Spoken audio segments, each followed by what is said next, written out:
एक बार है ना कमेंट सेक्शन में बता दीजिए ऑडियो क्लियर है, इसके बाद हम अपने सेशन को, इस क्लास को स्टार्ट कर देंगे।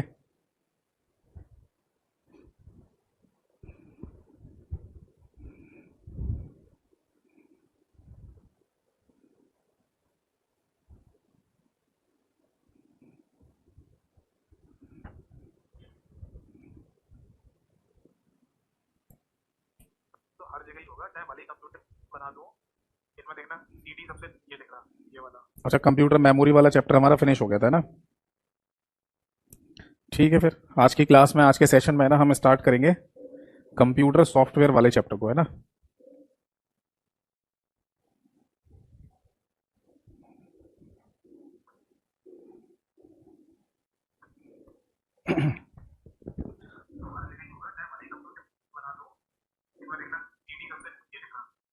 अच्छा, कंप्यूटर मेमोरी वाला चैप्टर।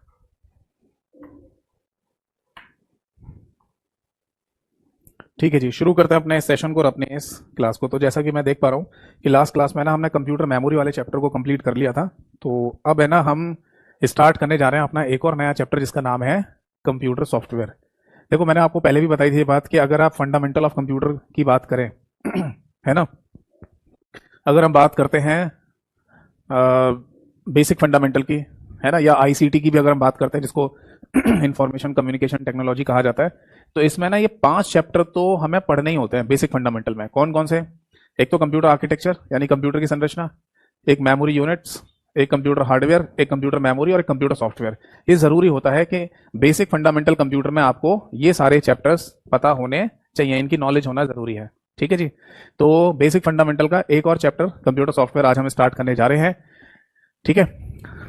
बाकी है ना, आपने देखा भी होगा कि जब कोई ऑफिशियल सिलेबस आता है, चाहे किसी स्टेट गवर्नमेंट का या सेंट्रल गवर्नमेंट एग्जाम का, तो उसमें सॉफ्टवेयर शब्द जरूर लिखा हुआ मिल जाएगा आपको, यानी कि सॉफ्टवेयर की जानकारी आपको लेकर आना जरूरी है। ठीक, तो आज इस चैप्टर को स्टार्ट करते हैं। और स्टार्ट करने से पहले वही 1 मिनट का मैं समय लूंगा आप सभी लोगों का, जल्दी से अपनी बात पूरी कर लेता हूं, क्योंकि कई बार बहुत सारे बच्चे नए आते हैं। तो 1 मिनट शुरू होता है। देखिए, मैं क्लास में जितनी थ्योरी आपको करा रहा हूं ये मोर देन सफिशिएंट है, इससे ज्यादा थ्योरी करने का आपको आवश्यकता नहीं है। आप इसके अलावा एमसीक्यू प्रैक्टिस कीजिए, यानी कि मल्टीपल चॉइस क्वेश्चंस की प्रैक्टिस। और उसमें भी आपको क्या करना है, मेरे यूट्यूब चैनल पर जाना है, कंप्यूटर बाय यतेंद्र सर के नाम से। वहां पर कम्युनिटी वाले सेक्शन में जितने मैंने क्वेश्चन डाले हैं सब ट्राई करो कि कितने क्वेश्चंस के आप आंसर दे पा रहे हैं। ठीक है, आपको लगेगा कि हमारा एक मॉक टेस्ट हो रहा है। इसके बाद आप चले जाओ प्लेलिस्ट वाले सेक्शन में, वहां पर आपको एक प्लेलिस्ट मिलेगी MCQ practice for all exam. वो सारी क्लासेस आपको देखनी है और आगे जितनी भी क्लासेस आए वो भी आप देखते रहिएगा। ठीक है। अगर आप ये बोलेंगे सर हमें एमसीक्यू के लिए पीडीएफ फाइल चाहिए, तो वो आपको मिल जाएंगे मेरे टेलीग्राम चैनल पर, जिसका सेम नाम है कंप्यूटर बाय यतेंद्र सर। अगर किसी को इन दोनों चैनल से जुड़ने में दिक्कत हो रही हो तो आप सीधे मुझे टेलीग्राम या व्हाट्सएप जो भी आप चलाते हैं उस पर मैसेज कर देना, अपने बैच का नाम लिखकर, मेरे लिंक आपके पास आ जाएंगे। और ये दोनों मेरे एक ही नंबर से चलते हैं, 8448832987। 1 मिनट समाप्त हुआ। तो देखिए, आज की क्लास हम स्टार्ट करने जा रहे हैं और कंप्यूटर सॉफ्टवेयर वाले चैप्टर को पढ़ने जा रहे हैं, मतलब, है ना। देखते हैं सॉफ्टवेयर का कॉन्सेप्ट क्या होता है। आज की डेट डाल देता हूं सबसे पहले, 24 सितंबर 2024 आज की तारीख है। और हमारा जो मुख्य टॉपिक या चैप्टर स्टार्ट होने जा रहा है बेटा, इसका नाम है कंप्यूटर सॉफ्टवेयर। ठीक है जी। कंप्यूटर सॉफ्टवेयर को हिंदी में भी सॉफ्टवेयर के नाम से ही बोला जाता है, इसका कोई हिंदी अनुवाद या हिंदी ट्रांसलेशन नहीं होता है। ठीक है जी। तो देखिए, सॉफ्टवेयर शब्द को ना बेसिकली स्टार्ट कैसे करें, समझें कैसे इसको। देखो, इसको भी है ना कंप्यूटर शब्द से ही मैं स्टार्ट करूंगा। मैंने आपको जब कंप्यूटर हार्डवेयर पढ़ाना शुरू किया था तब भी मैंने आपको बताया था कि कंप्यूटर का बेसिकली मतलब क्या है। कंप्यूटर का मतलब है हार्डवेयर प्लस सॉफ्टवेयर से, यानी कि अगर आपको कंप्यूटर पे काम करना है तो ये दोनों चीजें आपके पास होना जरूरी है ना। हार्डवेयर सॉफ्टवेयर के बिना अधूरा है और सॉफ्टवेयर हार्डवेयर के बिना अधूरा होता है, इसलिए ये दोनों एक दूसरे की आवश्यकताएं बन जाते हैं, नीड बन जाते हैं। हार्डवेयर वो चीजें थी जिनको हम छू सकते हैं, देख सकते हैं, और सॉफ्टवेयर वो चीजें होती है जिनको केवल मॉनिटर स्क्रीन पर देखा जा सकता है। ठीक है ना। तो हमने कंप्यूटर हार्डवेयर और फिर मेमोरीज इन सब के बारे में जिक्र कर लिया है। तो अब हम जिक्र करने जा रहे हैं सॉफ्टवेयर के बारे में। ठीक है साहब, चलिए। देखो, अगर आपको किसी भी सॉफ्टवेयर पर काम करना है, किसी भी सॉफ्टवेयर को यूज करना है, तो वो सॉफ्टवेयर एक्चुअली है क्या चीज, इसके बारे में भी जानकारी होना जरूरी है। जैसे, और वो सॉफ्टवेयर बना कैसे, इसके बारे में भी आपको जानकारी होनी चाहिए। इससे संबंधित क्वेश्चन भी पूछ लिए जाते हैं। अब देखो, यहां पर है ना, हम कंप्यूटर सॉफ्टवेयर वाले इस चैप्टर की शुरुआत करेंगे एक शब्द से, और वो शब्द है दैट इज प्रोग्रामिंग लैंग्वेज, जिसको हिंदी में ना प्रोग्रामिंग भाषा ही कहा जाता है। इसको बोलते हैं प्रोग्रामिंग भाषा। और अगर हम उदाहरण की बात करें, एग्जाम्पल की बात करें, तो सी प्लस प्लस, जावा, पाइथन, ये सब नाम आपने सुने होंगे मैं यहाँ लिख देता हूँ एक्सेट्रा, यानी कि इत्यादि। यानी कि सी, सी प्लस प्लस, जावा और पाइथन ही केवल प्रोग्रामिंग भाषाएं नहीं होती, और भी बहुत सारी भाषाएं होती हैं, यानी कि इत्यादि। Is that clear? तो आप किसी भी प्रोग्रामिंग भाषा का इस्तेमाल कर सकते हो। ये वैसे ही है जैसे हमारी भाषाएं होती है, हिंदी इंग्लिश हमारी लैंग्वेज है, ऐसी कंप्यूटर की भी अपनी भाषाएं होती हैं। तो इसीलिए ना अगर प्रोग्रामिंग लैंग्वेज शब्द लिखा हुआ आ जाए तो भी ठीक है, और अगर इसकी जगह कंप्यूटर लैंग्वेज शब्द लिखा हुआ आ जाए तो भी ठीक माना जाता है। आप कंप्यूटर की भाषाएं भी कह सकते हैं, ठीक है। अब सपोज दैट कि है ना किसी भी एक लैंग्वेज का एग्जांपल ले लेते हैं, हम सी प्रोग्रामिंग भाषा के बारे में जिक्र करते हैं, ठीक है।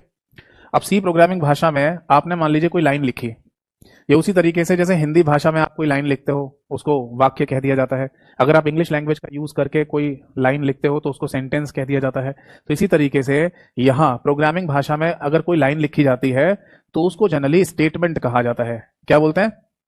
मैं यहाँ लिख देता हूं, उसको यहाँ पर स्टेटमेंट के नाम से बोलते हैं। हिंदी में इसको कथन कहा जाएगा, या फिर है ना एक नाम और भी दे दिया जाता है, इंस्ट्रक्शन, ये भी बोल देते हैं। या तो आप कथन कह दीजिए या फिर आप अनुदेश कह दीजिए, दोनों में से कोई भी शब्द इस्तेमाल आप कर सकते हो। समझ में आ गई बात या नहीं? तो मैं आपको फिर से बता दूं कि अगर आप किसी भी भाषा का इस्तेमाल करते हुए एक लाइन लिखते हैं तो उसको स्टेटमेंट या इंस्ट्रक्शन के नाम से बोला जाता है, ठीक। अब कोई भी लाइन जब लिखी जाती है ना तो उसके अंदर शब्द होते हैं, नहीं?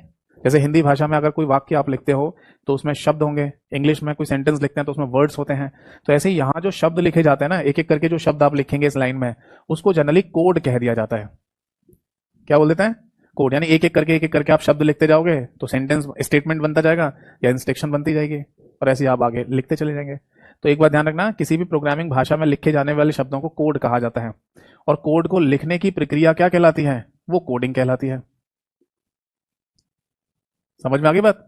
कोड को लिखने की प्रक्रिया कोडिंग कहलाती है। जैसे हिंदी भाषा में लिखे जाने वाले शब्दों को आप लिखते जा रहे हो तो हिंदी लेखन बोलेंगे, इंग्लिश में लिख रहे हो तो इंग्लिश राइटिंग कह देते हैं। तो ऐसे ही यहां पर है, ठीक है। अब मान लीजिए आपने एक और लाइन लिख दी, यानी एक और स्टेटमेंट लिख दिया या इंस्ट्रक्शन लिख दी, फिर एक और स्टेटमेंट, दूसरा स्टेटमेंट, तीसरा स्टेटमेंट, चौथा, पांचवा, छठा, ऐसे कई सारे स्टेटमेंट आपने लिख दिए। तो इन सारे के सारे स्टेटमेंट को अगर एक जगह कलेक्ट कर दिया जाए इस तरीके से और एक डब्बे में रखकर पूछा जाए कि ये सारे के सारे स्टेटमेंट का जो कलेक्शन है वो क्या कहलाएगा, तो बेटा इसी को है ना कंप्यूटर में प्रोग्राम कह दिया जाता है। जैसे हिंदी भाषा में है ना और इंग्लिश भाषा में पैराग्राफ, वाक्यांश है ना, आपने सुना होगा, नहीं क्या बोलते हैं उसको हिंदी में, जहां तक मुझे याद आ रहा है कि शायद गद्यांश बोलते हैं एक शब्द, है ना। अगर मैं ठीक हूं तो गद्यांश शब्द का इस्तेमाल करता है ना। पद्यांश तो तब होता है जब पंक्तियां वगैरह लिखी जाती हैं। चलो मेन मुद्दे की बात समझ लेते हैं। मुद्दे की बात यह है, जैसे इंग्लिश लैंग्वेज का इस्तेमाल करते हो आप, तो इंग्लिश में ना कई सारे सेंटेंस को लिखकर क्या बनता है? पैराग्राफ बनता है ना। तो उसी तरीके से है ना आप यहाँ पर अगर इन सारी लाइनों को कलेक्ट कर लेते हैं तो क्या बन जाएगा? प्रोग्राम बन जाता है। तो इस प्रोग्राम की अगर डेफिनेशन या परिभाषा पूछी जाए आपसे तो क्या बनेगी? अब ये तो पता ही है ना कि किसी प्रोग्राम के अंदर क्या होते हैं? स्टेटमेंट या इंस्ट्रक्शंस होती हैं, और उनके यहाँ पर क्या बने हुए? सेट बना हुआ है, कलेक्शन है ना, बहुत सारे स्टेटमेंट है यहाँ पर। तो हम यहाँ पर लिख सकते हैं that is set of statements, set of statements या फिर इंस्ट्रक्शंस। बताओ बेटा बात समझ में आ गई या नहीं? हिंदी में कहा जाएगा कथनों का समूह, कथनों का समूह कह दीजिए किसी प्रोग्राम को, या फिर इसे अनुदेशों का समूह भी कह दिया जाता है, अनुदेशों का समूह ये भी बोल दिया जाता है। इज इट क्लियर और नॉट? तो फाइनली है ना हमने यहाँ पर एक प्रोग्राम बनाया जिसमें बहुत सारे ना स्टेटमेंट और इंस्ट्रक्शंस लिखी हैं जो किसी भी प्रोग्रामिंग भाषा में लिखी जा सकती हैं, चाहे वो सी, सी प्लस प्लस, जावा या पाइथन जैसी भाषाओं में है। ठीक है बेटा, अब आगे देखिए। सपोज दैट कि ये जो यहाँ पर प्रोग्राम बनाया हुआ है इसको एक नाम दे देते हैं, और इसको नाम दे दिया हमने दैट इज P1। ये मान लीजिए कोई प्रोग्राम नंबर P1 है। तो अब देखो ये मान लीजिए अगर प्रोग्राम नंबर P1 है, ऐसी एक और प्रोग्राम बना लें यानी कि P2 नाम का प्रोग्राम, और इसी तरीके से अगर कोई P3 नाम का प्रोग्राम भी बना लिया जाए, और इन सबको अगर आपस में जोड़ दिया जाए, इन सारे के सारे प्रोग्राम्स को आपस में कलेक्ट कर दिया जाए, जोड़ दिया जाए, तब इनके कलेक्शन से, इनके समूह से क्या बनेगा, यानी इनको जोड़ने से क्या बनता है? तब बनता है बेटा सॉफ्टवेयर। ठीक है, तो हम यहां पर लिख सकते हैं that is collection of programs, यानी कि बहुत सारे प्रोग्रामों को अगर जोड़ दिया जाए, उनका कलेक्शन कर दिया जाए, तो उसी को सॉफ्टवेयर के नाम से बोल दिया जाता है। अब बताइए बात समझ में आई या नहीं?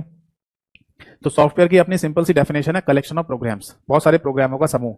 प्रोग्राम की अपनी डेफिनेशन है सेट ऑफ इंस्ट्रक्शन या सेट ऑफ स्टेटमेंट्स। ठीक है, और प्रोग्राम बनते किससे हैं? किसी ना किसी प्रोग्रामिंग भाषा का इस्तेमाल करके, जैसे सी, सी प्लस प्लस, जावा जैसी भाषाओं का यूज करके। बताओ बेटा बात समझ में आई या नहीं? इसे नोट कर लीजिए, कोई डाउट है तो पूछ लीजिए। बाकी आपको पता ही है, जैसे कि मैंने आपको पहले भी बताया कि कंप्यूटर सॉफ्टवेयर नाम का कंप्लीट क्लास पीडीएफ आपको है ना मेरे टेलीग्राम चैनल पे मिल जाएगा, जिसकी जानकारी मैं क्लास की शुरुआत में आपको दे ही रहा था। वहां से उस पीडीएफ फाइल को डाउनलोड करके आप जैसा चाहे पढ़ सकते हो, रिवीजन कर सकते हो, चाहे प्रिंट आउट निकलवा लेना, चाहे मोबाइल में पढ़िए, चाहे कंप्यूटर में पढ़िए, एज इट इज लिखा हुआ मिल जाएगा, अगर आप नोट्स नहीं बना रहे हैं तो। वैसे बनाने चाहिए, अच्छी बात होती है। ठीक है जी। राहुल जी, मैंने आपका कमेंट पढ़ लिया, बट मैं इसे डिस्कस करूंगा क्लास के एंड में, है ना। आप क्लास के एंड में पूछेगा, क्योंकि अभी टॉपिक डिस्टर्ब नहीं करेंगे हम।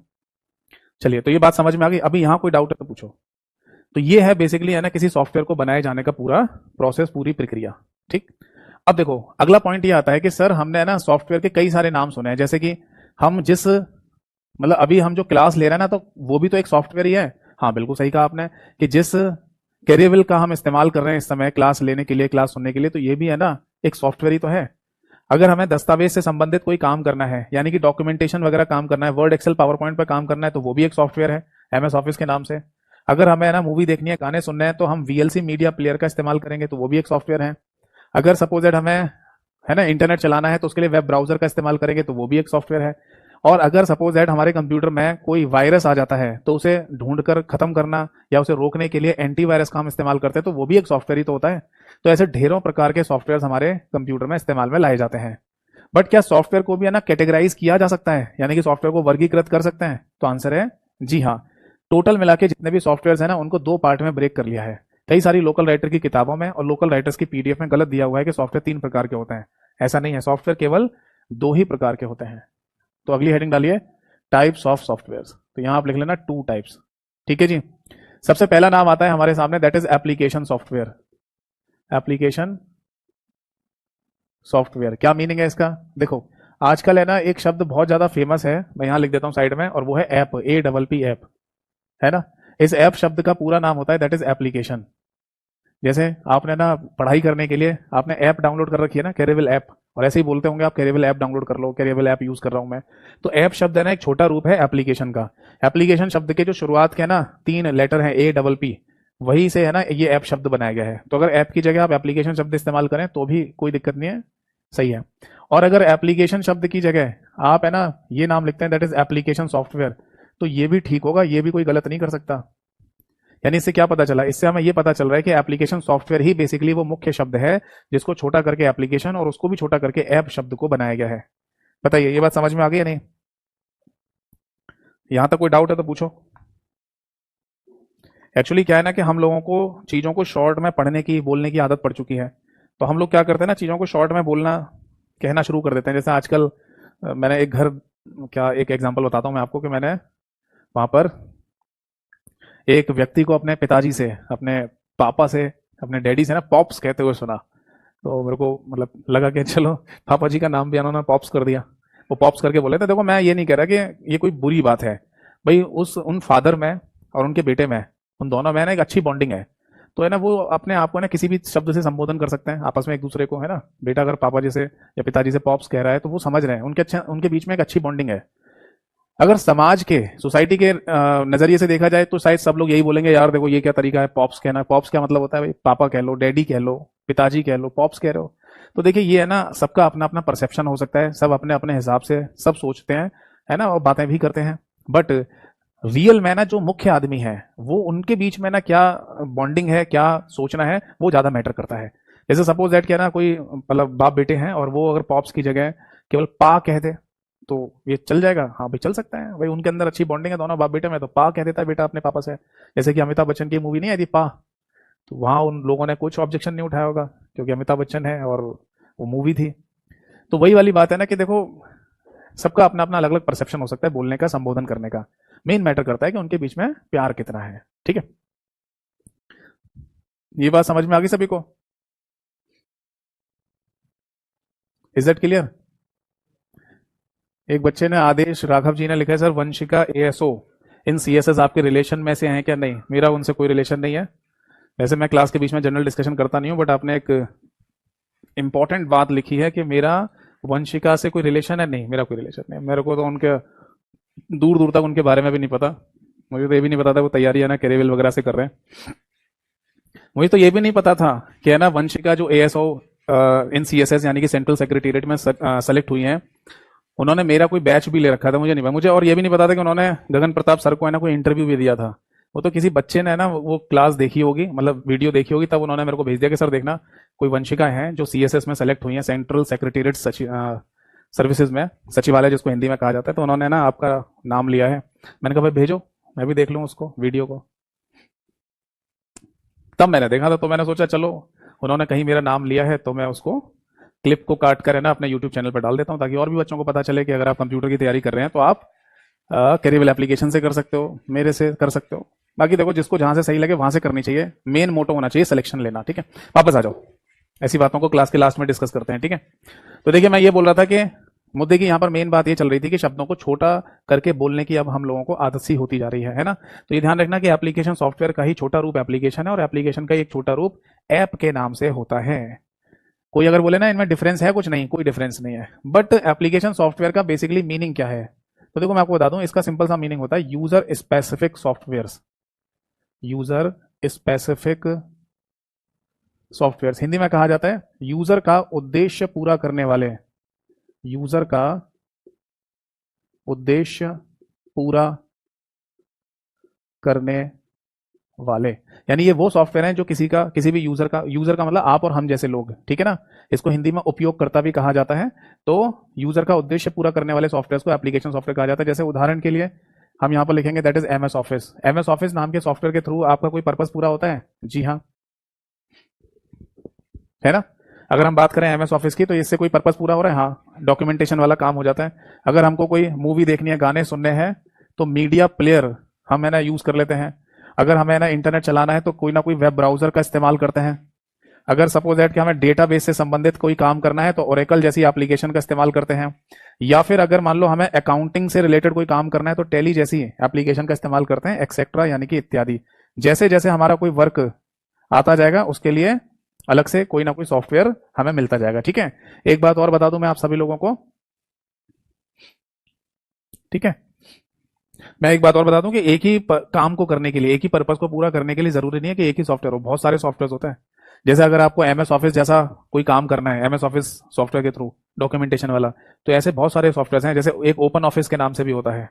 ऐसी आईबीएम कंपनी ने एक अलग से एप्लीकेशन और बना रखी है, लोटस 123, जिसके थ्रू एक्सेल वाला काम कर लेते हैं। तो ऐसे ढेरों एप्लीकेशन है ना आपको मिल जाएंगे, है ना, जैसे एमएस ऑफिस की जैसी है। जैसे मूवी वगैरह देखने, गाने सुनने, तो मीडिया प्लेयर ही आपको बहुत सारे मिल जाएंगे। तो यहां पर है ना मैंने कुछ एग्जांपल लिखे हैं जो कि आपका पर्पस पूरा करने के लिए यूज में लाए जाते हैं। अब अगला पॉइंट देखिए, कंप्यूटर के सॉफ्टवेयर को ना जैसे ही सेकंड मतलब दो पार्ट में डिवाइड किया गया, तो पहला नाम तो हो गया एप्लीकेशन सॉफ्टवेयर, दूसरा नाम दिया गया बेटा सिस्टम सॉफ्टवेयर।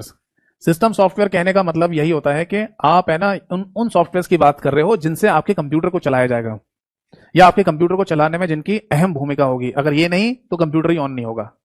समझ में आ गया? तो हम यहां पर लिख सकते हैं it manages the hardware, it manages the hardware. यहां पर हार्डवेयर शब्द लिखने का मतलब है कंप्यूटर को, यानी पूरे कंप्यूटर को मैनेज या प्रबंध करने का जो काम है वो सिस्टम सॉफ्टवेयर के द्वारा होता है। हिंदी में लिख लो, यह हार्डवेयर प्रबंधन का कार्य करते हैं, यह हार्डवेयर प्रबंधन का कार्य करते हैं। बताइए बात समझ में आ गई या नहीं? तो अगर कोई भी ऐसा मतलब सॉफ्टवेयर है जो आपके कंप्यूटर हार्डवेयर को चलाने के लिए जिम्मेदार है, तो उसको सिस्टम सॉफ्टवेयर के नाम से बोल दिया जाता है। ये बात समझ में आ गई सभी को? अब यहां पर है ना मतलब कौन कौन से एग्जांपल आएंगे जो सिस्टम सॉफ्टवेयर कहलाते हैं, तो इसका सही आंसर है बेटा दैट इज ऑपरेटिंग सिस्टम। सबसे पहला मुख्य नाम आता है that is operating system. Hindi में भी इसको ऑपरेटिंग सिस्टम ही कहा जाता है। ठीक है, अब ऑपरेटिंग सिस्टम क्या है बेसिकली मैं आपको समझाता हूं। जैसे इसका एक एग्जांपल मैं आपको बताता हूं, विंडोज ऑपरेटिंग सिस्टम जो हम और आप सभी लोग इस्तेमाल करते हैं अपने कंप्यूटर में, है ना। आप है ना जब भी कोई कंप्यूटर को खोलेंगे, चाहे अपना हो, दोस्त का हो, रिलेटिव का हो, साइबर कैफे में जाकर, आपको हर जगह ना एक ही ऑपरेटिंग सिस्टम मिलेगा, विंडोज ऑपरेटिंग सिस्टम। ये एक पूरी दुनिया का सबसे फेमस ऑपरेटिंग सिस्टम है जो ज्यादातर कंप्यूटर्स में इस्तेमाल में लाया जाता है।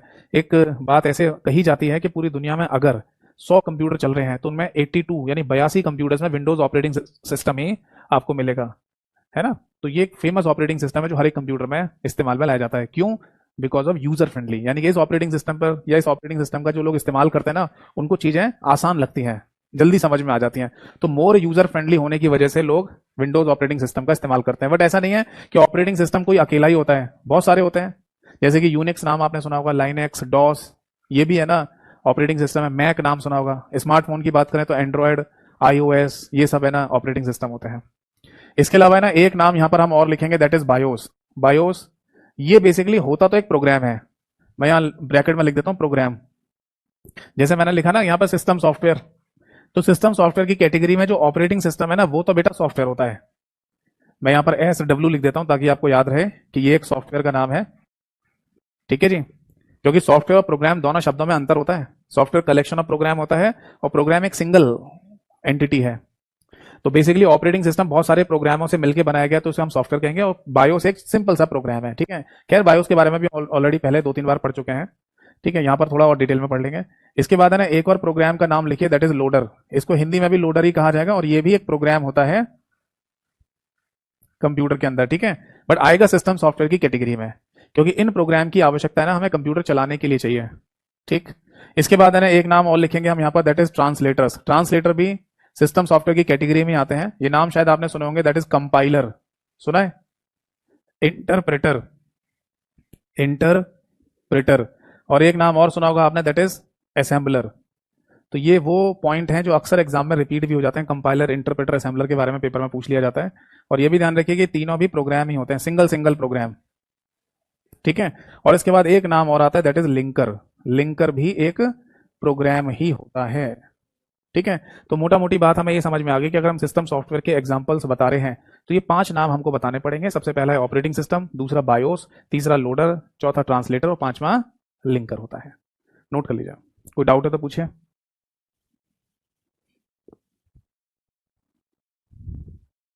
मैं आप सभी बच्चों से है ना ये रिक्वेस्ट करूंगा कि जो भी आप है ना क्लास से हटकर डाउट पूछ रहे हैं, लिख रहे हैं कमेंट सेक्शन में, उन सभी को है ना क्लास के एंड में लिखिएगा जब मैं बोलूं कि आज की क्लास खत्म हुई है, ठीक है।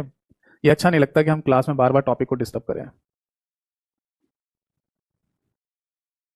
एक बच्चे का कमेंट आया, आप लोग लिखिए सारे लोग, इनके कमेंट को मैं डिस्कस कर लेता हूँ।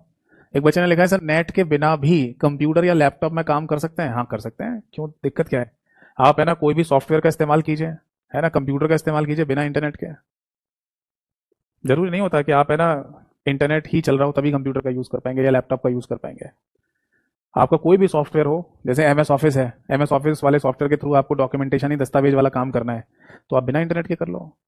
बट आजकल क्या है ना, इंटरनेट बहुत कॉमन हो गया है, इसलिए ना हमें अक्सर यही देखने को मिलता है कि जहां भी हम मोबाइल चला रहे हैं या कंप्यूटर चला रहे हैं, लैपटॉप चला रहे हैं, तो उसमें है ना इंटरनेट चल रहा होता है। तो ऐसी एक माइंड में आ सकती है बात कि इंटरनेट से ही चलता है कंप्यूटर, ऐसा, पर ऐसा नहीं है, ठीक है। चलो जी आगे बढ़ो। जब आप है ना सॉफ्टवेयर की जानकारी लेंगे ना तो आपको एक और नाम यहां पर देखने को मिलेगा, और वो है यूटिलिटी। केवल यूटिलिटी शब्द भी हो सकता है या फिर यूटिलिटी सॉफ्टवेयर शब्द भी आपको लिखा हुआ मिल जाएगा, और कई बार यूटिलिटी प्रोग्राम शब्द भी लिखकर दे देते हैं। तो utility, utility programme, utility software, तीनों में से कोई भी शब्द लिखा हुआ आ जाता है। बट ये है क्या चीज, क्या ये सॉफ्टवेयर की तीसरी कैटेगरी है, और है तो आपने यहीं क्यों नहीं लिखा, और अगर है तो आपने यहाँ पर 3 क्यों नहीं लिखा। तो आंसर है यूटिलिटी सॉफ्टवेयर सॉफ्टवेयर की तीसरी कैटेगरी नहीं होता। ये यूटिलिटी सॉफ्टवेयर बेसिकली क्या कर रहा होता है, हेल्प कर रहा होता है सिस्टम सॉफ्टवेयर की, यानी कि सहायता करने के लिए बनाए गए हैं सिस्टम सॉफ्टवेयर की, इसलिए मेन कैटेगरी में इनका नाम नहीं लिखा जाता। बाकी है ना यूटिलिटी शब्द का क्या मतलब है, तो इसे आप लिख लीजिए to make easy. To make easy मतलब आसान करना। किसी भी काम को अगर कोई चीज आसान कर देती है तो उसी को है ना टू मेक इजी के नाम से आप बोल सकते हैं। और एक शब्द में बोलना है अंग्रेजी के तो उसे यूटिलिटी कह दिया जाता है। जैसे उदाहरण के लिए बताता हूं, अगर आपसे ये कहा जाए कि नूडल्स खाने आपको, मैगी खानी है आपको, तो कैसे खाओगे। क्या नूडल्स या मैगी को हाथ से खाया जा सकता है? हाँ खा सकते हो, उठा उठा के, बट वो सही तरीका नहीं है। अगर मान लो नूडल्स या मैगी को खाने की बात चल रही है और आपसे कहा जाए स्पून यानी चम्मच से खा लो, जिससे सब्जी या दही या कर्ड वगैरह खाते हैं, उससे खा सकते हो? हाँ खा तो उससे भी सकते हैं मैनेज करके, बट वो सही तरीका नहीं है, आसानी से नहीं खा पाएंगे। तो फिर इस काम को आसान करने के लिए एक अलग से विशेष प्रकार की चम्मच या स्पून बनाए गए हैं जिनका नाम है फोक, यानी कांटे वाली चम्मच। उसमें कांटे कांटे से होंगे, आप नूडल्स में ऐसे फंसाइए और बेस्ट सही तरीके से वो नूडल फंस जाएंगे और आप खा लेंगे। तो जो कांटे वाली चम्मच या जिसे फोक कहा जाता है, अगर एक शब्द में बोला जाए कि वो क्या है, that is utility. To eat noodles, यानी कि नूडल्स को खाने के लिए एक यूटिलिटी, यानी उस काम को आसान करने वाला। समझ में आ गई बात। तो इसी तरीके से ना हमारे कंप्यूटर में कुछ सॉफ्टवेयर या प्रोग्राम भी होते हैं जो सिस्टम सॉफ्टवेयर की हेल्प कर रहे होते हैं, काम को आसान कर रहे होते हैं। जैसे उदाहरण के लिए ना यहां सबसे पहला एक नाम लिखेंगे, डिवाइस ड्राइवर। ये नोट कर लीजिए, कई बार इस शब्द के ऊपर क्वेश्चन पेपर में पूछा गया है। डिवाइस ड्राइवर बेसिकली एक प्रोग्राम होता है जो किसी एक्सटर्नल हार्डवेयर यानी कि कंप्यूटर के साथ बाहर से कनेक्ट किए जाने वाले हार्डवेयर को कनेक्ट किए जाने वाले हार्डवेयर की इंफॉर्मेशन कंप्यूटर को बताता है। इस बात को आप ऐसे समझ लो, इस बात को आप ऐसे समझ लीजिए जैसे अगर आप अपने कंप्यूटर में पहली बार प्रिंटर को अटैच कर रहे हैं, प्रिंटर को अगर आप लगा रहे हैं, तो उस कंडीशन में प्रिंटर का डिवाइस ड्राइवर होना चाहिए कंप्यूटर के अंदर, वरना प्रिंटर आप कनेक्ट भी कर देंगे तो भी काम नहीं करेगा। तो ये डिवाइस ड्राइवर आता कहाँ से? प्रिंटर का। पहले सीडी आती थी अलग से, अभी आजकल क्या होता है कि प्रिंटर के अंदर एक इंटरनल मेमोरी होती है, ये मैं आपको पढ़ा चुका हूँ। प्रिंटर के अंदर एक इंटरनल मेमोरी होती है, स्पूलर डायरेक्टरी, उसी में ये प्रोग्राम डाल के दे देते हैं, और जैसे ही कंप्यूटर के साथ पहली बार प्रिंटर को अटैच किया जाएगा तो ये प्रोग्राम कंप्यूटर में आ जाता है। तब कंप्यूटर को पता चलता है कि ये प्रिंटर नाम की डिवाइस क्या चीज है। तो डिवाइस ड्राइवर को आप ऐसे बोल सकते हैं, small special purpose program to support the external hardware to the PC. Hindi में कहा जाएगा एक छोटा सा प्रोग्राम जो किसी बाहरी कंप्यूटर हार्डवेयर को कंप्यूटर के साथ जोड़ने में मदद करता है। तो इसे क्या बोलेंगे? जो हेल्प कर रहा है, काम को आसान कर रहा है, वो यूटिलिटी कहलाएगा। इसके अलावा एक और एग्जांपल आप यहां दे सकते हैं, दैट इज एंटीवायरस। एंटीवायरस भी है ना यूटिलिटी सॉफ्टवेयर का ही उदाहरण होता है। आप बोलेंगे सर कैसे? समझाता हूं। एंटीवायरस को यहां रख के देखो एप्लीकेशन सॉफ्टवेयर में, क्या एप्लीकेशन सॉफ्टवेयर कहा जा सकता है एंटीवायरस को? तो आंसर है नहीं। एंटीवायरस आपका कोई भी पर्पस सॉल्व नहीं कर रहा होता, आपका कोई भी पर्पस हल नहीं कर रहा। आप बोलेंगे सर क्यों नहीं कर रहा? वायरस वाले केसेस को खत्म नहीं करता एंटीवायरस, या वायरस वाले केसेस को रोकता है? तो बेटा वायरस को रोकना, खत्म करना, ये आपका कोई उद्देश्य नहीं है। आप बोलेंगे सर कैसी बात कर रहे हो, कंप्यूटर हमारा है तो उसकी सारी देख रेख करना तो हमारी जिम्मेदारी बनती है ना, हमारा उद्देश्य नहीं हुआ? नहीं। कितनी बार ऐसा हुआ है या होता है कि आप कंप्यूटर को ऑन करके ये सोचते हो कि आज मैं 2 4 5 घंटे कंप्यूटर में वायरस के साथ ही खेलूंगा, यानी कि वायरस को ढूंढूंगा, स्कैन करूंगा। कितनी बार होता है ऐसा? शायद कभी नहीं।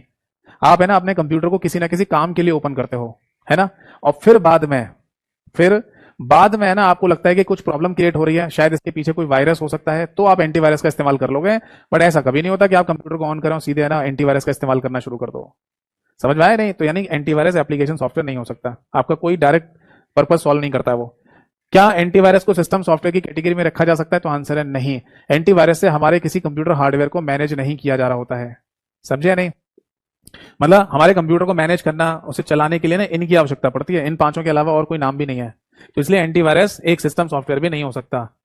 अच्छा, तो फिर है होगा क्या? तो फिर सिंपल सा मीन है कि वो एक यूटिलिटी सॉफ्टवेयर है जो हमारे इनके अंदर आने वाली प्रॉब्लम्स को, और खासकर ऑपरेटिंग सिस्टम के अंदर आने वाली प्रॉब्लम को खत्म या रोकने का काम करता है। जैसे जब भी कभी कंप्यूटर में वायरस आता है ना, तो उस वायरस की वजह से सबसे पहले यही इफेक्ट होता है, ऑपरेटिंग सिस्टम ये खराब होना शुरू होता है। तो एंटीवायरस बेसिकली सपोर्ट कर रहा होता है ऑपरेटिंग सिस्टम को, ताकि वायरस की वजह से ऑपरेटिंग सिस्टम खराब ना हो जाए। आगे एक और एग्जांपल आपको लिखना है, तो आप यहां लिख सकते हैं दैट इज डिस्क क्लीनर है। ये कौन सा सॉफ्टवेयर होता है भाई? कई बार क्या होता है ना, हमारे कंप्यूटर में जो हार्ड डिस्क लगी होती है डाटा को परमानेंट स्टोर करने के लिए, वो खराब होने लग जाती है या काम नहीं कर रही होती सही से। तो आप डिस्क क्लीनर जैसे सॉफ्टवेयर की मदद से, डिस्क क्लीनर जैसे यूटिलिटी की मदद से आप ये चेक कर सकते हैं कि हार्ड डिस्क में क्या प्रॉब्लम आ रही है, क्या दिक्कत आ रही है उसमें। तो ये प्रॉब्लम है ना फाइंड आउट की जा सकती है यूटिलिटी सॉफ्टवेयर की हेल्प से। ठीक है जी। तो आई होप सो है ना ये बात आप सभी लोगों को समझ में आ गई होगी कि अगर हम सॉफ्टवेयर के कैटेगराइजेशन की बात करते हैं तो टोटल 2 प्रकार की कैटेगरी बनाई गई है, बट एक तीसरा नाम भी मौजूद होता है। एप्लीकेशन सॉफ्टवेयर वो सॉफ्टवेयर है जो आपके काम को पूरा करते हैं, सिस्टम सॉफ्टवेयर वो सॉफ्टवेयर है जो हार्डवेयर मैनेज करने का काम करते हैं, और यूटिलिटी सॉफ्टवेयर वो सॉफ्टवेयर होते हैं जो सिस्टम सॉफ्टवेयर की हेल्प का काम करते हैं। बताओ जी, बात समझ में आ गई या नहीं? इसे आप नोट कर लीजिए, कोई डाउट है तो पूछिए। अब बात यह आती है कि इस चैप्टर के अंदर हम बेसिकली किसको पढ़ेंगे, किसको डिस्कस करेंगे? तो आंसर है बेटा इनको। हमें ना इस चैप्टर के अंदर यानी कंप्यूटर सॉफ्टवेयर वाले चैप्टर में ऑपरेटिंग सिस्टम की जानकारी, बायोस की, लोडर की, ट्रांसलेटर्स की, लिंकर की, इन सभी की जानकारी यहां पर लेंगे। आप बोलेंगे सर इनके बारे में नहीं बताओगे, या फिर है ना इनके बारे में नहीं बताओगे? तो बेटा इनके बारे में इतना ही बताना था जो मैंने अभी अभी बताया आपको। समझ में आ रही है बात? बाकी ये जो एग्जाम्पल यहां लिखे ना, इनमें से एमएस ऑफिस वाला जो पॉइंट लिखा है मैंने, ये तो पूरा हमारा चैप्टर ही होगा, कुछ दिनों में शुरू हो जाएगा एमएस ऑफिस, है ना। तो बाकी जितने भी एग्जाम्पल लिखे हैं ये वाले इनमें इतना ही जानना था जो मैंने अभी आपको बताया। ऐसा हो सकता है कि इनमें से कोई नाम हो जो बाद में डिटेल में डिस्कस किया जाए, जैसे कि वेब ब्राउजर को है ना मैं इंटरनेट वाले चैप्टर में थोड़ा डिटेल में डिस्कस करूंगा, तो ये ध्यान रखिएगा, है ना। बाकी तो हमें इस चैप्टर में यही वाले नामों को डिस्कस करना है। इज दैट क्लियर और नॉट? रब कर दूं? तो देखिए सिस्टम सॉफ्टवेयर की कैटेगरी में कौन कौन से नाम आते हैं, तो टोटल मिला के 5 नाम आ रहे हैं, जिनमें से सबसे पहले ना बायोस को डिस्कस करेंगे, फिर उसके बाद लोडर बताऊंगा मैं आपको, फिर इसके बाद ट्रांसलेटर, फिर उसके बाद लिंकर, और सबसे लास्ट में हम ऑपरेटिंग सिस्टम की जानकारी लेंगे। इसी तरीके से इनका क्रम समझा जाता है। चलिए, तो हेडिंग डालिए सबसे पहले सिस्टम सॉफ्टवेयर। यहां पर हेडिंग डाल दीजिए सिस्टम सॉफ्टवेयर। क्लियर है जी? सिस्टम सॉफ्टवेयर को हिंदी में भी सिस्टम सॉफ्टवेयर ही कहा जाएगा, ठीक है, हिंदी लिखने की जरूरत नहीं है। बाकी हेडिंग डालिए सबसे पहले, दैट इज बायोस, BIOS। ठीक है, देखो बायोस के बारे में समझते हैं। देखो बायोस है ना, सबसे पहला नाम होगा, फिर लोडर को समझेंगे, फिर ट्रांसलेटर को, फिर लिंकर को, फिर ऑपरेटिंग सिस्टम को समझना शुरू करेंगे।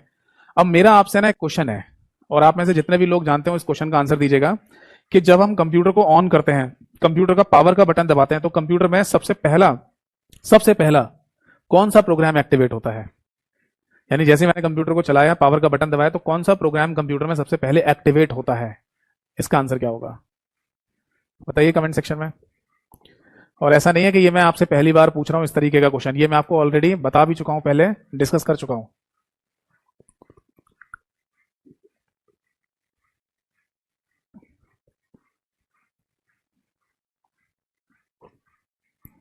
चलिए मैं बताता हूं। इस क्वेश्चन का सही आंसर है बायोस, यही जो नाम लिखा हुआ है। देखो इसकी फुल फॉर्म है बेसिक इनपुट। ये ध्यान रखना, इनपुट और आउटपुट के बीच में फॉरवर्ड स्लैश भी लगा हुआ होता है। बट अगर कभी इसकी फुल फॉर्म पूछी जाए जिसमें इनपुट और आउटपुट के बीच में फॉरवर्ड स्लैश ना लगा हो तो भी काम चल जाएगा, आप टिक कर सकते हो। बट अगर इनपुट और आउटपुट के बीच में फॉरवर्ड स्लैश लगा हुआ है तो फिर इसी को टिक करना है, ठीक है। तो जब है ना हम अपने कंप्यूटर को ऑन करते हैं, जैसे पावर का बटन दबाते हैं, तो हमारे कंप्यूटर में सबसे पहला प्रोग्राम यानी कि फर्स्ट प्रोग्राम बायोस ही एक्टिवेट होता है। अब बात ये आती है कि ये बायोस नाम का प्रोग्राम होता कहां पर है भाई, तो मैं आपको बताता हूं।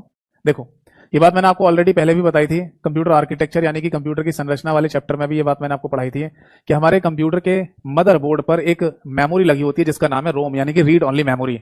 और इसी रीड ओनली मेमोरी की मैन्युफैक्चरिंग के टाइम पर, यानी कि जब रीड ओनली मेमोरी को बनाया जा रहा होता है, तभी इसमें बायोस नाम के प्रोग्राम को डाल देते हैं, ठीक है ना।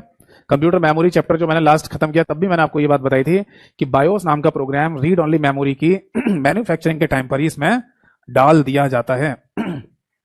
अब होता क्या है, क्यों इसे फर्स्ट प्रोग्राम बोल रहे हैं वो बताता हूं।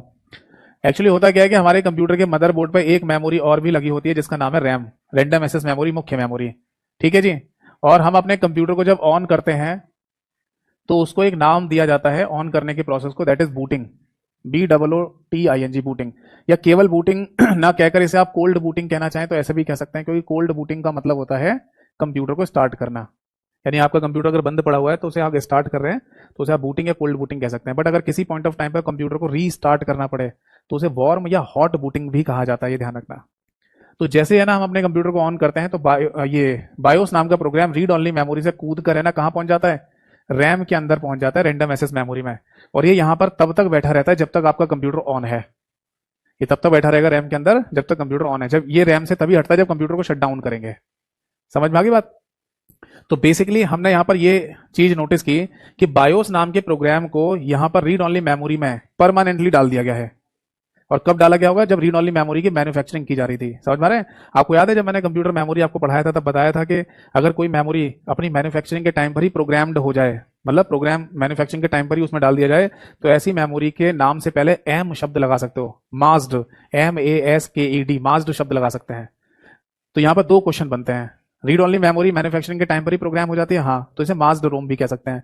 और बायोस नाम का प्रोग्राम रीड ओनली मेमोरी के अंदर हमेशा के लिए चिपका दिया जाता है, हाँ, तो ऐसे प्रोग्राम को फर्मवेयर के नाम से भी बोला जाता है। क्या बोलते हैं बेटा, फर्मवेयर। फर्मवेयर की अपनी एक डेफिनेशन भी हो सकती है, that is it is a program which is permanently implemented in a memory या हार्डवेयर। ऐसे लिख लो, it is a programme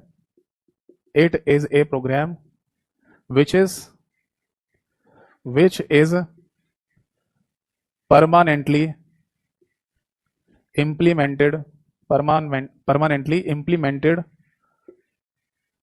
on a hardware कह दो या मेमोरी कह दो, ठीक है जी। हिंदी में लिखना, हिंदी में लिख लो, किसी मेमोरी में हमेशा के लिए, किसी मेमोरी में हमेशा के लिए लिखा जाने वाला प्रोग्राम क्या कहलाता है। ऐसे प्रोग्रामों को फिर फर्मवेयर के नाम से बोल देते हैं। अब आप बोलेंगे सर क्या बायोस नाम का प्रोग्राम रीड ओनली मेमोरी से चिपक जाता है क्या? हाँ, चिपक जाता है, हम इसे इरेज नहीं कर सकते कभी भी। ये उसी तरीके से जब किसी पेपर पर आप पेन से लिखते हो या पेन से लिखते हो तो क्या उसे मिटा सकते हो? नहीं। हाँ, वो अलग बात है, अगर पेंसिल से लिखा है तो इरेज कर सकते हैं, मिटा सकते हैं, बट अगर पेन से ही लिख दिया आपने तो कैसे मिटाओगे, ठीक है। तो अब मैं आपको ना यहाँ पर छोटी सी नॉलेज भी देने जा रहा हूँ, ध्यान से सुनिएगा, जो कि इस चीज से हटके है, मतलब है तो इसी से रिलेटेड बट थोड़ा सा हटके। जैसे अगर आपसे ये कभी पूछा जाए कि बायोस नाम का प्रोग्राम है ना कौन सी मेमोरी में होता है, तो इसका सही आंसर है रोम यानी कि रीड ओनली मेमोरी। ये यूनिवर्सल ट्रूथ है, इसी बात को दिमाग में बैठाना है, कोई कंफ्यूजन नहीं लाना दिमाग में, ये बात ध्यान रखना है। पेपर में भी पूछे तो यही आंसर है कि बायोस नाम का प्रोग्राम रीड ओनली मेमोरी के अंदर होता है, ठीक है। बट ये है एक कॉमन आंसर। अब आज की अगर हम बात करें, यानी आज के सिनेरियो की अगर हम बात करें, तो बायोस नाम का प्रोग्राम क्या वाकई में रोम के अंदर है? तो आंसर है नहीं। करंट टेक्नोलॉजी में रोम के अंदर नहीं होता, रीड ओनली मेमोरी में नहीं होता है। तो फिर ये कहां पर है? तो बेटा हमें पता है कि आज के समय पर डबल ई पी रोम मेमोरी का इस्तेमाल सबसे ज्यादा किया जाता है, जिसको electrically erasable programmable read only memory कहा जाता है। और उसमें भी फ्लैश डबल ई पी रोम, मैंने लास्ट चैप्टर में पढ़ाया था आपको कि फ्लैश डबल ई पी रोम मेमोरी अगर आप यूज करते हैं तो इसमें जो इरेजिंग प्रोसेस होता है वो फास्ट होता है, याद है ना। तो फ्लैश डबल ई पी रोम को फ्लैश मेमोरी भी कहा जाता है। तो आज के समय पर है ना, जो मेमोरीज इस्तेमाल में लाई जा रही है वो डबल ई पी रोम वाली मेमोरी है, डबल ई पी रोम। ओ ऐसे लिख लो इसको, ठीक है। यहां लिख देता हूं मैं डबल ई पी रोम, यानी electrically erasable programmable read only memory. और उसमें भी कौन सी memory? Flash double E P ROM. इसके अंदर होता है बेसिकली बायोस नाम का प्रोग्राम। अब आप बोलेंगे सर दो क्वेश्चन नहीं बन गए कि जब हमसे पूछा जाए कि बायोस प्रोग्राम कहां पर होता है, तो मतलब दो आंसर बन गए इसके, रोम के अंदर भी और फ्लैश डबल ई पी रोम के अंदर। तो कौन सा याद रखें? तो बेटा हर हालत में यही याद रखना है, मैं पहले ही बोल रहा था, हर हालत में पहला वाला ही पॉइंट याद रखना है, दूसरा वाला पॉइंट केवल नॉलेज के लिए बताया मैंने आपको, ठीक है। बट ऐसा क्यों किया गया? ऐसा इसलिए किया गया कि कुछ मैन्युफैक्चरिंग कंपनी जो कंप्यूटर बना रही हैं, उनको ये लगा कि अगर हमें कभी बायोस नाम के प्रोग्राम में कोई चेंज या कोई बदलाव करने हो, जिसे अपडेट करना भी कहा जाता है, अपडेट करना, तो ये कैसे करेंगे? बायोस नाम का प्रोग्राम तो रोम के अंदर चिपका हुआ है, वो तो इरेज ही नहीं हो सकता। तब कंपनियों ने ये सोचा एक काम करते हैं, इसको फ्लैश डबल ई पी रोम में डाल के देते हैं, अगर हमें कोई चेंज या बदलाव करना होगा, अपडेट करना होगा, तो हम बाद में अपडेट कर देंगे। ये अपडेट कैसे होता है? आपके कंप्यूटर में ना अपने आप ही है ना, मतलब अगर आपका कंप्यूटर इंटरनेट से कनेक्टेड रहता है तो विंडोज में ना अपने आप या मान लो कंप्यूटर में अपने आप ही कोई अपडेट आ जाएगी कि बायोस अपडेट हो रहा है, तो उसके थ्रू वो अपडेट हो जाएगा। ये सारी चीजें इंटरनेट के थ्रू होती हैं। अगर आपका विंडोज ऑपरेटिंग सिस्टम है वो भी इंटरनेट के थ्रू अपडेट हो जाएगा। या कोई कंपनी है ना, अगर जैसे डेल मान लो कंपनी है या एचपी कंपनी है, वो अपने कंप्यूटर में ना कोई प्रोग्राम को अपडेट करना चाहती है, खैर यही बायोस को अपडेट कर सकती है, बाकी तो कंपनी का कोई और रोल होता नहीं है। जैसे डेल नाम की कंपनी है, तो डेल नाम की कंपनी का इतना ही योगदान होगा कि वो रोम के अंदर बायोस डाल के देगी, बस। इसके बाद तो जैसे लैपटॉप या कंप्यूटर आपके पास आ जाएगा, आप उसमें विंडोज ऑपरेटिंग सिस्टम डाल देंगे, तो फिर सारी जिम्मेदारी एक दूसरी कंपनी पे चली जाती है, माइक्रोसॉफ्ट कंपनी पर, क्योंकि माइक्रोसॉफ्ट कंपनी का ही होता है विंडोज ऑपरेटिंग सिस्टम। तो फिर अगर कोई अपडेट आएगी आपके कंप्यूटर में, तो वो विंडोज को अपडेट करने के लिए आती है, ठीक है।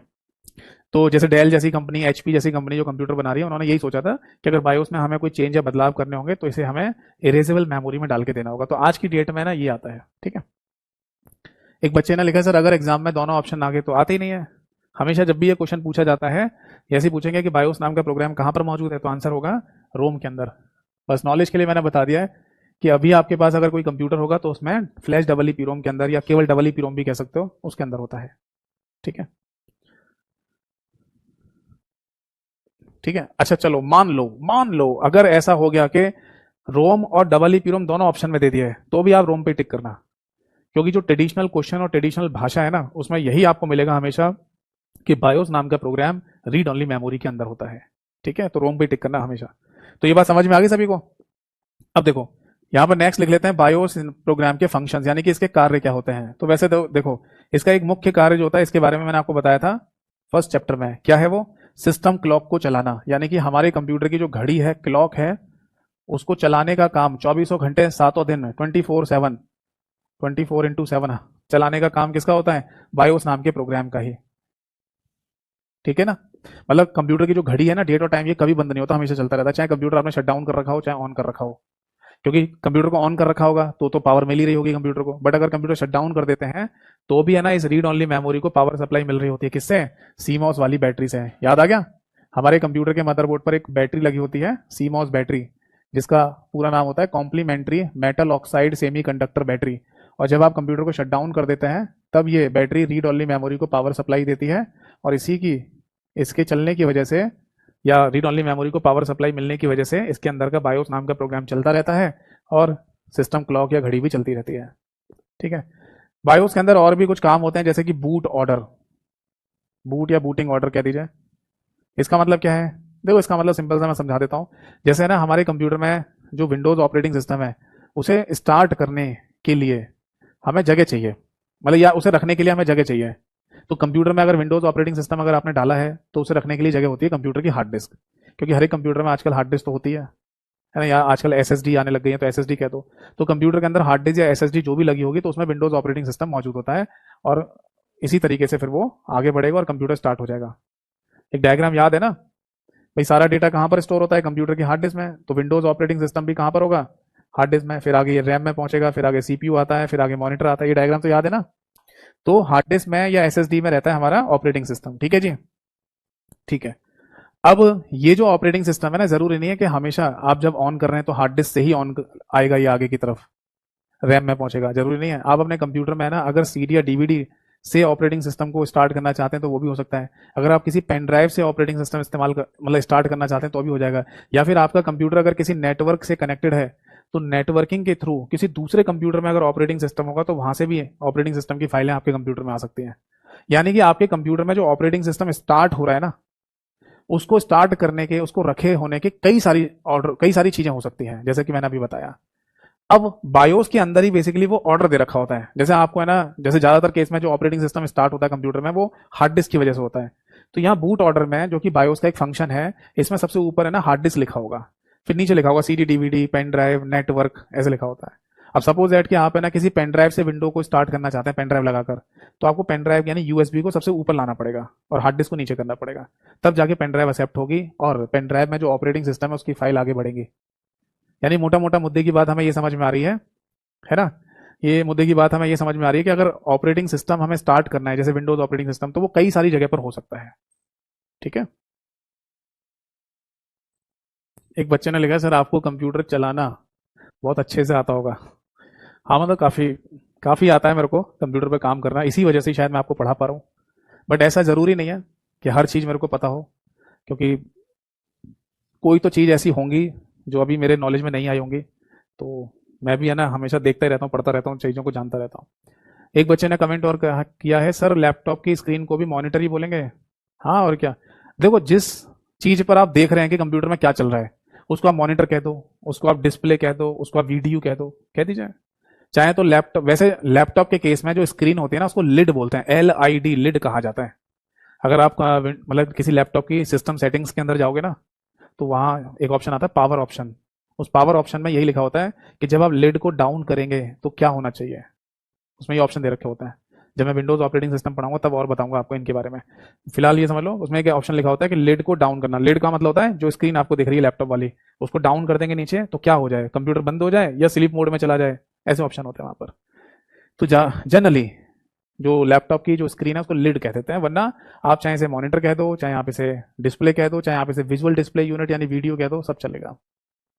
बात समझ में आ गई सभी को या नहीं। तो ये बूट ऑर्डर है ना, यहाँ से हम सेलेक्ट कर लेते हैं कि कहाँ से है ना ऑपरेटिंग सिस्टम आगे बढ़ेगा, रैम के अंदर जाएगा, ठीक है। चलो अब एक बात और बता दूं मैं आपको, फिर इसे खत्म करते हैं कि यहाँ जो है ना हमने बायोस नाम के प्रोग्राम को रीड ओनली मेमोरी से रैम में भेजा था, इस प्रोसेस को भी है ना एक नाम दिया जाता है और इसे कहते हैं बेटा शेडोइंग प्रोसेस। शेडो ये वही शब्द है जो परछाई वाला होता है, इसका कोई हिंदी नाम नहीं होता, बट इसे शेडोइंग प्रोसेस के नाम से बोल दिया जाता है। तो एग्जाम में अगर ये पूछा जाए कि what is the meaning of shadowing process, यानी कि शेडोइंग प्रक्रिया क्या होती है, तो इसका सिंपल सा आंसर होगा बायोस का रोम से रैम में जाना। बायोस का रोम से रैम में जाना क्या कहलाता है, इसी को शेडोइंग प्रक्रिया कहा जाता है। नोट कर लीजिए, कोई डाउट है तो पूछिए, ठीक है। तो बस यही पॉइंट आपको ध्यान रखना है बायोस के बारे में जो मैंने अभी आपको समझाए, ठीक है। एक पॉइंट और रह गया, हाँ ये और लिख लो। बेसिकली अगर आपसे पूछा जाए कि बायोस क्या चीज है तो आप बोलेंगे सर बायोस एक प्रोग्राम है, आपने ही तो बताया अभी। हाँ सही कहा मैंने कि ये बायोस बेसिकली एक प्रोग्राम होता है, बट इसी प्रोग्राम के अंदर है ना एक छोटा सा पार्ट और है जिसको बायोस का सब प्रोग्राम कह सकते हैं आप। एक प्रोग्राम के अंदर छोटा प्रोग्राम, तो उसे सब प्रोग्राम कहा जा रहा है और इसका नाम होता है बेटा POST पोस्ट। तो ये नोट कर लीजिए POST पोस्ट, इसकी भी अपनी एक फुल फॉर्म होती है, that is power on self test. Power on self test, बस इसके बारे में सुन लीजिए क्या है मीनिंग, वैसे नाम से ही पता चल रहा है। पावर ऑन टेस्ट शुरू, यानी बेसिकली होता क्या है, जब आप कंप्यूटर को ऑन करते हैं तो बायोस नाम का प्रोग्राम तो एक्टिवेट होगा ही होगा, ये सारा प्रोसेस होगा, और मैंने लिखा भी है कि पहला प्रोग्राम है। इसी के अंदर एक छोटा सा प्रोग्राम और है जिसे पोस्ट कहते हैं, पावर ऑन सेल्फ टेस्ट। वो क्या करता है कि हमारे कंप्यूटर के मदरबोर्ड पर जितने भी हार्डवेयर कंपोनेंट्स लगे हुए हैं, जितने भी चीजें लगी हुई हैं, इन सब में सिग्नल भेजता है। अगर वो इलेक्ट्रिकल सिग्नल लौट के वापस आ जाए तो ये समझ जाता है कि जिसको मैंने सिग्नल भेजा था वो अपनी जगह पर प्रॉपर लगा हुआ है और काम भी कर रहा है। बट अगर सिग्नल लौट के नहीं आया तो ये मान लेता है कि वो हार्डवेयर डिवाइस जिसको इसने सिग्नल भेजा या तो वो हिल गई है अंदर ही अंदर, ऐसे हिल गई है मान लो, या वो काम ही नहीं कर रही है। तो इस कंडीशन में आपका कंप्यूटर स्टार्ट नहीं होगा और यही पोस्ट नाम का प्रोग्राम आपके कंप्यूटर की स्क्रीन पर एक मैसेज दे देगा कि this one is missing, this one is missing, यानी कि ये कंप्यूटर में काम नहीं कर रहा, गायब है, मिसिंग है, ऐसे मैसेज आ जाता है। तब आपको हैंड टू हैंड पता भी चल जाएगा कि हमारे कंप्यूटर में क्या खराबी हो गई है। तो ये है ना, ये भी एक इंपॉर्टेंट टेस्ट होता है कंप्यूटर के स्टार्ट होने पर। ठीक है, नोट कर लिया सभी ने?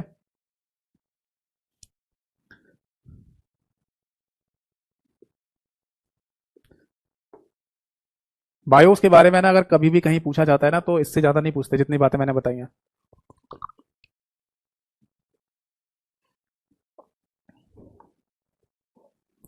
Is that clear?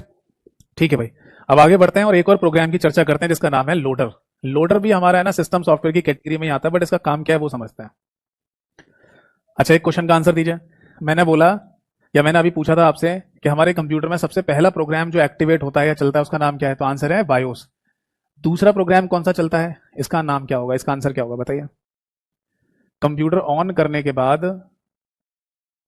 ठीक है, कंप्यूटर ऑन करने के बाद सेकंड प्रोग्राम कौन सा चलता है कंप्यूटर में, क्या आंसर होगा बेटा इसका?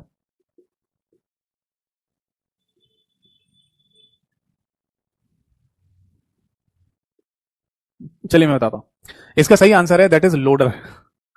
यानी कि जो मैं आप बताने जा रहा हूं इसका नाम है, यही सही आंसर है इसका, यानी कि लोडर। और लोडर नाम के प्रोग्राम को ना बूट स्ट्रैप लोडर के नाम से भी बोला जाता है। अब इसका काम क्या है वो समझाता हूं।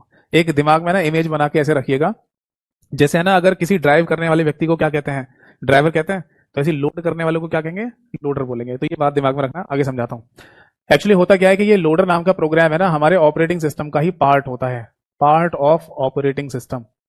जैसे आपने अपने कंप्यूटर में विंडोज ऑपरेटिंग सिस्टम डाला, तो ये विंडोज ऑपरेटिंग सिस्टम का ही क्या होगा, भाग होता है, पार्ट, यानी ऑपरेटिंग सिस्टम के अंदर ही होगा ये पहले से। ठीक है, अब सुनना जरा ध्यान से। आपको याद है जब मैंने कंप्यूटर हार्डवेयर पढ़ाया था आपको, तो मैंने आपको मैग्नेटिक डिस्क के बारे में, हार्ड डिस्क के बारे में पढ़ाया था। जी हाँ, तो मैंने आपको बताया था कि मैग्नेटिक डिस्क में ऐसे सर्कुलर रिंग्स बने होते हैं। इन सर्कुलर रिंग्स को क्या कहते हैं, इनको ट्रैक कहते हैं। और ट्रैक नंबर 0 सबसे आउटर मोस्ट, सबसे बाहर वाला ट्रैक होता है। फिर इन ट्रैक के भी छोटे छोटे पार्ट्स होते हैं और इन फर्दर पार्ट्स को क्या कहा जाता है, इनको सेक्टर के नाम से बोला जाता है। जैसे सपोज दैट कि ये वाला हमारा, ये सेक्टर नंबर 1 है और सेक्टर की जो शुरुआत होती है वो सेक्टर नंबर 1 से होती है, ट्रैक की शुरुआत ट्रैक नंबर 0 से होती है। ठीक है, तो ये जो सेक्टर नंबर 1 है जो इस ट्रैक का एक पार्ट है, या फिर ऐसे भी कह सकते हैं कि मैग्नेटिक डिस्क पर या चुंबकीय डिस्क पर डाटा स्टोर करने का सबसे छोटा एरिया क्या होता है, सेक्टर होता है। ये मैं आपको लिखवा चुका हूं। तो ये सेक्टर नंबर 1 है ना, इसका अपना एक नाम भी होता है, इस जगह का नाम दैट इज एमबीआर, और इसका फुल फॉर्म होता है master boot record, master boot record. अब आप बोलेंगे सर एक है ना आपने एमबीआर की फुल फॉर्म पहले भी लिखवाई थी, दैट इज है ना मेमोरी बफर रजिस्टर, जो कि सीपीयू के अंदर रजिस्टर्स होते हैं ना, उनके केस में लिखवाया था। बिल्कुल लिखवाया था। तो पूरे कंप्यूटर में ना एमबीआर की 2 फुल फॉर्म हो सकती हैं, एक तो मेमोरी बफर रजिस्टर और यहाँ पर है मास्टर बूट रिकॉर्ड के नाम से। तो आप बोलेंगे सर सेक्टर नंबर 1 का ही अपना नाम होता है या बाकी सारे सेक्टर्स के भी अपने कोई नाम होते हैं, तो आंसर है केवल सेक्टर नंबर 1 का, इसके अलावा किसी भी सेक्टर का कोई नाम नहीं होता। और ये जो नाम दिया गया ना इस सेक्टर नंबर 1 को, ये स्पेशली रखा गया है नाम, किस वजह से, लोडर नाम के प्रोग्राम की जगह होने की वजह से। नहीं समझे? ये लोडर नाम का जो प्रोग्राम है ना, ये इसी वाली जगह पर रखा जाता है। जब आप अपने कंप्यूटर में ऑपरेटिंग सिस्टम डालते हैं ना, तो ऑपरेटिंग सिस्टम के अंदर लोडर नाम का प्रोग्राम सीधे है ना सेक्टर नंबर 1 वाली लोकेशन पे पहुंच जाएगा। ये इसकी फिक्स लोकेशन है। जैसे अगर हमसे ये कहा जाए कि हमारे घर में ना खाना बन रहा है, तो कहां बन रहा होगा बताओ? किचन में बन रहा होगा, बेडरूम में थोड़ी बनता है या स्टोर रूम में थोड़ी बनता है। तो खाना बनने की जो फिक्स लोकेशन है वो क्या है, किचन। तो उसी तरीके से इस लोडर नाम के प्रोग्राम की एक फिक्स लोकेशन होती है मैग्नेटिक डिस्क में, सेक्टर नंबर 1, जिसे एमबीआर कहा जाता है। समझ में आ गई बात? ठीक है, अब एक डायग्राम जो मैं हमेशा बनाता हूं उसको भी लिखिए, यहां पर बनाइए। ये हमारे कंप्यूटर की हार्ड डिस्क, और हमें पता है कि हार्ड डिस्क के अंदर ही होता है ऑपरेटिंग सिस्टम। कहां पर? जैसे कि सी ड्राइव के अंदर। फिर हार्ड डिस्क से है ना आगे हम बढ़ेंगे तो कहां पहुंचेगा, ये ऑपरेटिंग सिस्टम की फाइल रैम के अंदर। ठीक है, और नॉर्मल कंप्यूटर में कौन सी रैम होती है, डी रैम होती है। इसके बाद है ना आगे बढ़ेंगे तो सीपीयू के पास ही डाटा पहुंचेगा इनपुट की फॉर्म में, प्रोसेसिंग होगी और एक आउटपुट जनरेट होगा। तब जाके ना मॉनिटर स्क्रीन पर आपको ऑपरेटिंग सिस्टम ओपन होता हुआ दिखाई देगा, है ना। विंडोज ऑपरेटिंग सिस्टम अगर आप यूज करना चाहते हैं और मॉनिटर पर आपको दिख रहा है तो वहां से आ रहा होगा, सही है ना। तो हार्ड डिस्क से है ना रैम में ऑपरेटिंग सिस्टम की फाइलों को भेज कौन रहा है, कौन लोड कर रहा है, तो आंसर है लोडर, यही प्रोग्राम। ठीक है जी, तो बस इतना ही लिख लो। एक पॉइंट यहां पर और डाल दीजिए कि इस लोडर नाम के काम करने का जो प्रोसेस होता है, यानी कि वर्किंग प्रोसेस, यहां पर हम लिख सकते हैं that is working process. Hindi में लिखा जाएगा कार्य करने की प्रणाली या कार्य करने की जो प्रक्रिया है, उसे बेसिकली इसी नाम से मिलाते हुए बूट स्ट्रैपिंग कह दिया जाता है। ये नोट कर लो। अगर पूछा जाए कि बूट स्ट्रैप लोडर के कार्य करने की प्रक्रिया को क्या कहा जाता है, तो आंसर है इसका बूट स्ट्रैपिंग। क्योंकि मुझे याद है कि एक पेपर में ना ये क्वेश्चन पूछ लिया गया था कि what is the meaning of boot strapping, तो आंसर था लोडर के या बूट स्ट्रैप लोडर के कार्य करने की प्रक्रिया। और बस एक लास्ट पॉइंट लिख लो कि इसका काम क्या है, तो लिख लीजिए it loads the operating system files from magnetic disk to main memory of computer, main memory of computer. बताइए बात समझ में आ गई या नहीं? हिंदी में लिख लीजिए,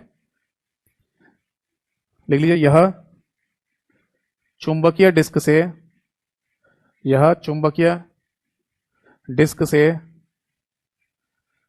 मुख्य मेमोरी में यह चुंबकीय डिस्क से मुख्य मेमोरी में ऑपरेटिंग सिस्टम फाइलों को लोड करता है, लोड करता है। बताइए बात समझ में आ गई या नहीं? तो ये आप यहां पर नोट कर लीजिए। तो ये हो गया हमारा लोडर नाम का प्रोग्राम। एक बार फिर से रिवाइज करा देता हूं कि लोडर नाम के प्रोग्राम को बूट स्ट्रैप लोडर भी कहते हैं। ये ऑपरेटिंग सिस्टम के अंदर ही आता है। इसके काम करने की प्रोसेस को बूट स्ट्रैपिंग कहा जाता है। और काम क्या करता है? मैग्नेटिक डिस्क है ना, यानी कि हार्ड डिस्क कह सकते हो, इसमें जो ऑपरेटिंग सिस्टम की फाइलें हैं उसको मुख्य मेमोरी में लोड कराना, रैम के अंदर भेजना, तभी है ना आगे सीपीयू तक वो फाइलें जाएंगी और तब जाके मॉनिटर स्क्रीन पर आपको ऑपरेटिंग सिस्टम दिखाई देगा। बस ये और ध्यान रखना है कि लोडर नाम के प्रोग्राम की हार्ड डिस्क या मैग्नेटिक डिस्क में एक परमानेंट जगह बनी होती है, जिसे सेक्टर नंबर 1 यानी कि मास्टर बूट रिकॉर्ड के नाम से बोला जाता है। ठीक है भाई, चलो तो आज की क्लास और आज की सभा अब हम यहीं पर समाप्त करते हैं। नेक्स्ट क्लास में इसके आगे के पार्ट को डिस्कस करेंगे। तो कुछ बच्चे हैं ना क्लास में, आज की क्लास यहीं समाप्त होती है। ठीक है, अब आपको जो भी डाउट पूछना है फटाफट फटाफट पूछिए। अब क्लास के बीच में ना जो बच्चे डाउट पूछ रहे थे उनके आंसर दे दूं मैं, जो टॉपिक से हटके पूछ रहे थे। एक बच्चे ने लिखा था सर कल का ऑफ हो गया था। हाँ कल ऑफ हो गया था, एक्चुअली क्या था कि मेरे को इमरजेंसी में कहीं जाना पड़ गया है ना, और बाहर ही जाना पड़ा था शहर से, इसलिए मैंने कल फिर ऑफ करवा लिया था। ठीक है, मैंने बताया ना पहले भी बताई ये बात कि दो ही कंडीशन में ना आपका ऑफ हो सकता है, वरना तो क्लासेस जैसे शेड्यूल से चल रही है वैसे ही चलेंगे। या तो कोई मेडिकल इमरजेंसी हो, यानी मैं ही बीमार पड़ जाऊं तो फिर मैं बोलूंगा कैसे, या बहुत अर्जेंट कोई काम आ जाए तो इस वजह से ऑफ हो सकता है, वरना जैसा शेड्यूल है वैसे ही चलता रहेगा। और मैंने ये भी बताया कि अगर आपको अपना सिलेबस जल्दी कंप्लीट करना है तो वीओडी वाले सेक्शन से भी चैप्टर आप पढ़ सकते हो, कंप्लीट कर सकते हो। और अभी एग्जाम होने में अगर टाइम है तो धीरे धीरे पढ़िए आराम से मेरे साथ। एक बच्चे ने लिखा था सर मैंने आज ही बैच ज्वाइन किया है, एसएससी सीजीएल मेंस हो जाएगा? हाँ, आपने अगर आज बैच ज्वाइन किया है तो अच्छी बात है। बाकी एसएससी सीजीएल मेंस वाला जो एग्जाम अगर आप तैयारी कर रहे हैं वो हो जाएगा इससे। बट एक काम कर लेना, मेरा यूट्यूब चैनल है कंप्यूटर बाय यतेंद्र सर के नाम से, वहां पर एक प्लेलिस्ट है सिलेबस के नाम से, तो वहाँ एसएससी सीजीएल की मैंने ना सिलेबस वीडियो बनाई हुई है, वो जरूर देख लेना, ताकि आपको आइडिया लग जाए कि इस पूरे बैच में से कौन से चैप्टर आपको पढ़ने हैं। और कोई डाउट है किसी का? एक बच्चे ने लिखा था सर यूट्यूब पर प्रैक्टिस, देखिए यूट्यूब पर है ना जो मैं प्रैक्टिस करा रहा हूँ वो वैसे ही करिए आप, है ना जब मैं वो क्लास आपको दे रहा हूँ ना वहां पर यूट्यूब पर, तो आप पेन पेपर लेके बैठा करो। और मैं जब क्वेश्चन है ना एमसीक्यू प्रैक्टिस करा रहा हूँ ना, उस क्लास में जो भी क्वेश्चन आपको बोर्ड पे दिखे हैं बस मेरी क्लास को वहीं रोक कर आप खुद आंसर बताओ कि क्या हो सकता है। ठीक है, आपको हर क्लास में ऐसा ही फील आएगा कि हमारा तो टेस्ट हो रहा है। ठीक है, तो ये अपने अंदर है ना एक फीलिंग लाइए कि हम जब भी कंप्यूटर के क्वेश्चन देखें सॉल्व करें तो ऐसा लगेगा हमारा आज ही पेपर है, तभी यह फायदा होगा, वरना और कोई तरीका नहीं है इस सब्जेक्ट में नंबर लाने का। मैं उस क्लासेस में जब क्वेश्चन डिस्कस कर रहा हूँ ना तो मेरे को वहीं रोक दिया करो स्टॉप करके, और देखो क्वेश्चन पढ़ के इंग्लिश हिंदी दोनों में क्या सही आंसर होगा, फिर आगे मेरा एक्सप्लेनेशन सुना करिए।